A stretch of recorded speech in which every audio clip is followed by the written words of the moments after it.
Hello friends, मैं आपका doctor प्रशांत Srivastava welcome करता हूं अपने चैनल द साइक में। फ्रेंड्स, आज हम जिस विषय में बात करेंगे वो बहुत कॉमन बीमारी है और बहुत ज़्यादा हमें अपने आस पड़ोस में देखने को मिलती है।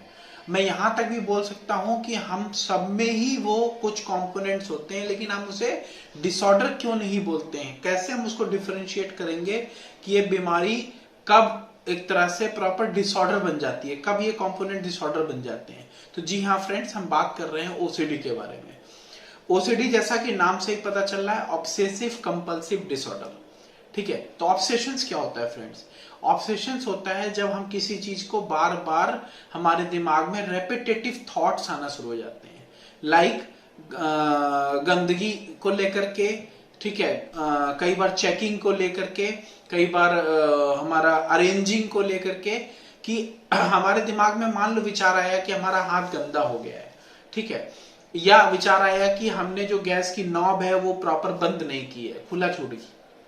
विचार आया कि जो एटीएम से पैसे निकले वो पूरे नहीं निकले हैं, ठीक है। कभी विचार आया कि भगवान को लेकर के कोई उल्टे विचार आ रहे हैं, सेक्सुअल विचार आ रहे हैं, या किसी घर वालों को लेकर कोई सेक्सुअल विचार आ रहे हैं। तो ऐसे जब कोई बार बार थॉट्स आना शुरू हो जाए तो उसे हम ऑब्सेशन बोलते हैं।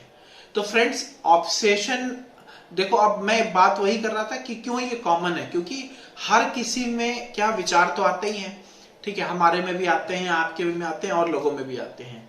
तो फ्रेंड्स, ये विचार क्या होता है? विचार होता है जैसे आपके दिमाग विचार आया कि गैस की नॉब खुली छूट गई, आपने एक बार चेक कर लिया, ठीक है।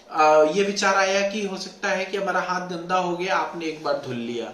ये विचार आया कि नोट सही से पूरे नहीं निकले, आपने एक बार नोट को रीचेक कर लिया। लेकिन अगर जब ये बार बार आना शुरू हो जाए, मतलब बार बार ये विचार आने लग जाए, ठीक है, तो इसे हम डिसऑर्डर बोलते हैं। अब बात क्या होती है? कंपल्शन। कंपल्शन क्या होता है? आप ध्यान देना इस बात पे। ऑब्सेशन मतलब होता है रेपिटेटिव थॉट्स और कंपल्शन मतलब होता है रेपिटेटिव एक्शंस।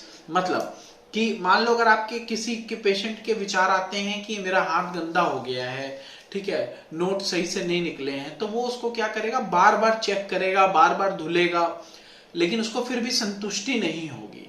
तो कंपल्स है वो अपने उस इरेशनल विचारों को करने के लिए, विचारों को सेटिस्फाई करने के लिए, ठीक है। तो उसे हम बोलते हैं कंपल्शन। जब वो एक्शन पे आ जाए, मतलब मेरे दिमाग में विचार आया कि मुझे क्या नाम है, ये काम करना है, ठीक है। अब मैं हो सकता है कि बिजी हूं, वो काम ना कर पाऊं, कोई बात नहीं, लेकिन ओसीडी वाले पेशेंट में क्या होगा कि कंपल्शन हो जाएगा, उसे करना ही करना है, ठीक है। अगर वो नहीं करता है तो उसके दिमाग विचार आएगा कि कहीं इसकी वजह से कोई घर वालों की कोई डेथ ना हो जाए, कभी कोई बीमार ना पड़ जाए, इस तरह के उसके अंदर मैजिकल थिंकिंग्स आती हैं, ठीक है। तो यूजुअली क्या होता है कि उसको कंपल्शन हो जाता है कि उसको उस काम को करना है। इसी को हम बोलते हैं ओसीडी। ओसीडी कितने तरह के होता है, ठीक है, बात ये आती है। तो सबसे जो कॉमन दिखता है वो डर्ट एंड कंटामिनेशन दिखता है। तो डर्ट एंड कंटामिनेशन में क्या होता है, जैसा मैं बार बार बताता आ रहा हूं वीडियो में, कि ओसीडी में जब डर्ट एंड कंटामिनेशन में पेशेंट को ऐसा लगता है कि मेरे हाथ गंदे हो गए हैं, मेरा शरीर गंदा हो गया है, वो अपने बेड पे भी किसी को नहीं बैठने देता। इवन घर वाले भी कोई बाहर से आए तो उसको बेड पे नहीं बैठने देगा, पहले उसे नहलाएगा, खुद वॉशरूम में ज्यादा समय लगाएगा, बार बार हाथ को धुलना, बार बार नहाना, ठीक है। अगर ये लिमिट से ज्यादा होने लग रहा है तो इसे हम बोलते हैं डर्ट एंड कंटामिनेशन ओसीडी, ठीक है। यूजुअली मेरे पास जो पेशेंट आते हैं फ्रेंड्स, उसमें मैं देखता हूं कि इनके हाथ भी व्हाइट हो जाते हैं। वो एक दिन में पूरा साबुन गला देते हैं हाथ वॉश कर करके। तो अगर ऐसा कोई पेशेंट है तो डेफिनेटली उसे ओसीडी की प्रॉब्लम हो सकती है।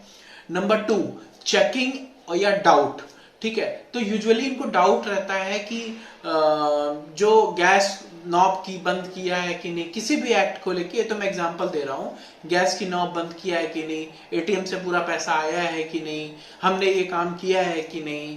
तो जिसको ये बार बार डाउट हो, और मान लो एग्जांपल देता हूं कि क्या होता है कि मान लो किसी को ये डाउट आता है कि उसने अपने घर का गेट बंद किया कि नहीं, तो एक बार आ गया दैट इज ओके। लेकिन अगर ये बार बार आने लगता है, जैसे मान लो उसने अभी गेट बंद करके आया, उसको विचार आया, उसने जाके वापस चेक कर लिया, इट्स ओके।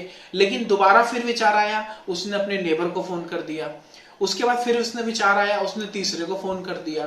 तो मतलब उसे कहीं ना कहीं अपने उस थॉट्स पे सेटिस्फेक्शन, अपने उस एक्ट पे, थॉट्स पे सेटिस्फेक्शन नहीं हो रहा है। वो बार बार उस चीज को रीचेक कर रहा है, कंपल्स हो रहा है उस चीज को करने के लिए।